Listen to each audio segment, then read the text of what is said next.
Hey everyone, today I want to go over what makes the 2000 Ford Mustang Cobra R different from a regular Mustang or a regular Mustang Cobra.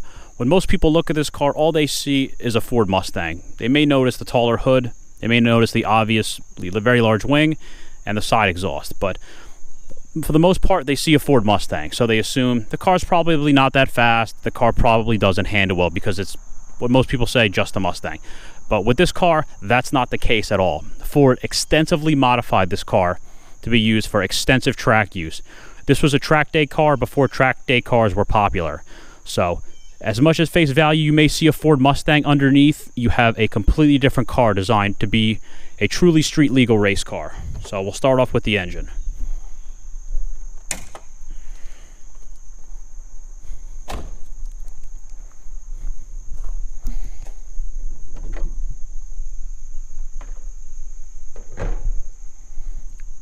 Most people who aren't big Mustang people may look at this and just see a 4-cam engine. And at face value, that is sort of what this is, aside from the obviously different intake manifold. But underneath, this is a very different engine. Start with the short block. This has a standard Ford cast iron 5.4 liter engine block in it, same used as in the F-150s of this generation. This was the first Mustang to ever have a 5.4 liter modular engine put in it. The rotating assembly, this is where it starts to set this car off. You have the standard Ford forged crank used in Mustang Cobras, but the pistons were forged aluminum and the connecting rods were a billet steel by Carrillo. As air entered the engine, it entered through a factory mounted K&N air filter inside the fender. You had a larger 80mm mass airflow sensor. You also had a larger single blade throttle body. The intake manifold. Underneath this intake manifold cover are velocity stacks, very similar to the velocity stacks used on small block Cobras from the 1960s. As air went into the cylinder heads, you had a proprietary cylinder head on this car. It was made specifically for this car. It flowed 20% more air than your standard Mustang Cobra cylinder head. The cylinder head was so good, Ford later used this cylinder head on the 2005-2006 Ford GT supercar. As air exited the cylinder head, it went into a custom shorty header made specifically for this car. Then through a Bassani X pipe, followed by a Borla catback exhaust. You also may notice that this engine sits considerably lower. They had to lower this engine to make it fit inside the car because the block was much taller than the standard 4.6 block. So they had to make accommodations to make the engine fit. That's why it's so tight next to the shock towers. This car also had a Canton 8.5 quart oil pan on it that held 2.5 quarts more than your standard Mustang pan. It also has a set of custom underdrive pulleys. To help keep things cool, Ford used a very large radiator on this car, considerably larger than anything else used on a Mustang of this era. It also had a power steering and an oil cooler.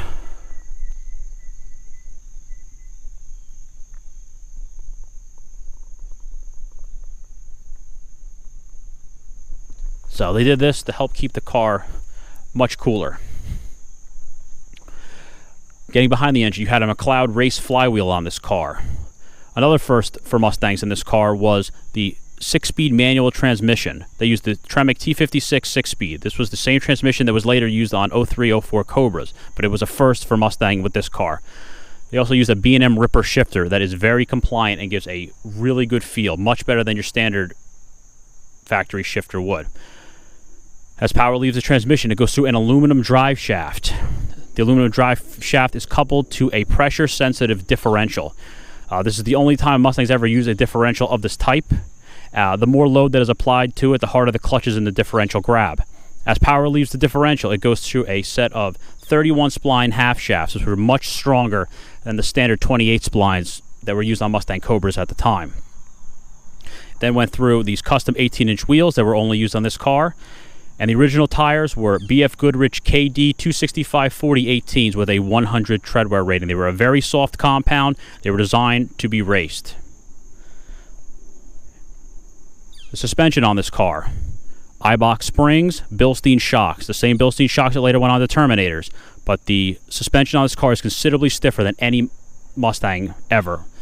These springs were much stiffer than the other Cobra springs, and this car is very compliant compared to any Mustang from the era.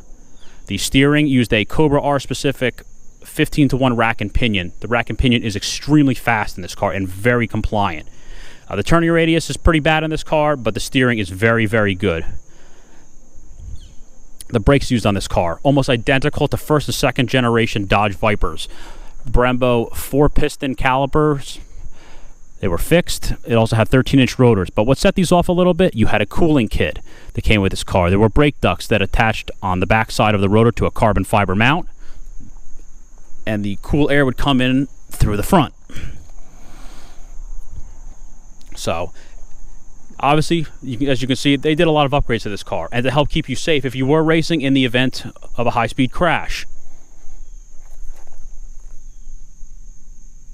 You have a competition-grade fuel cell from FuelSafe. So, in the event if we were to get into a high-speed crash and the tank were to rupture, it would keep the fuel inside to help prevent from a fire from starting. So, all 2000 Cobra Rs came with splitters on the front. I don't have mine on. They're very delicate, and I don't recommend most people drive at speed with them on because they will start to come apart over time.